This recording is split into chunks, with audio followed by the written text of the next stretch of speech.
Olá, meus queridos alunos e alunas.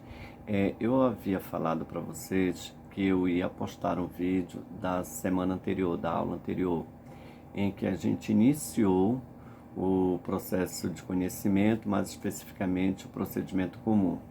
Então eu retomei um pouco ao Código de 73, pelo qual eu trouxe as modalidades de procedimento, que era o chamado de rito, que seria subdividido em ordinário, sumário e sumaríssimo, levando em consideração o valor da causa.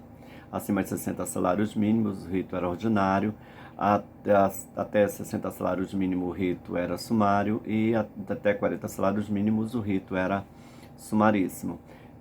Falei também da diferença entre processo e procedimento, que processo é a reunião de todos os atos processuais e o procedimento é a sucessão de atos, conforme o exemplo que eu forneci para vocês, dando cada etapa do procedimento, desde a petição inicial até a sentença.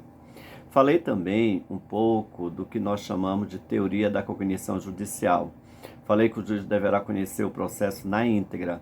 Integralmente ele deverá conhecer cada etapa do processo, cada fase do procedimento, para que ele não tenha nenhuma dúvida na hora de sentenciar. Isto é, não pare nenhuma dúvida na cabeça do juiz.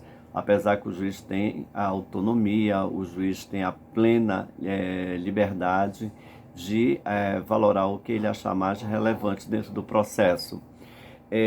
Por outro lado também, eu falei sobre o procedimento comum, e falei sobre os procedimentos especiais.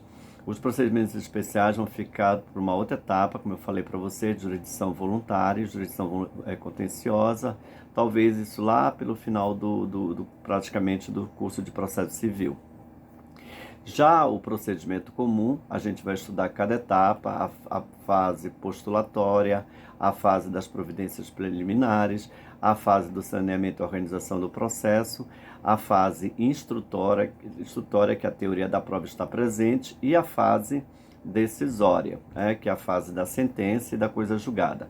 Então nós vamos ver paulatinamente, etapa por etapa, de todo o procedimento, do processo de conhecimento, para que a gente não tenha nenhuma dúvida, não pare nenhuma dúvida, e que a gente esteja tranquilo para conhecer melhor o direito processual civil. Então, desde já agradeço. Isso foi um resumo da aula da semana que passou, tá bom?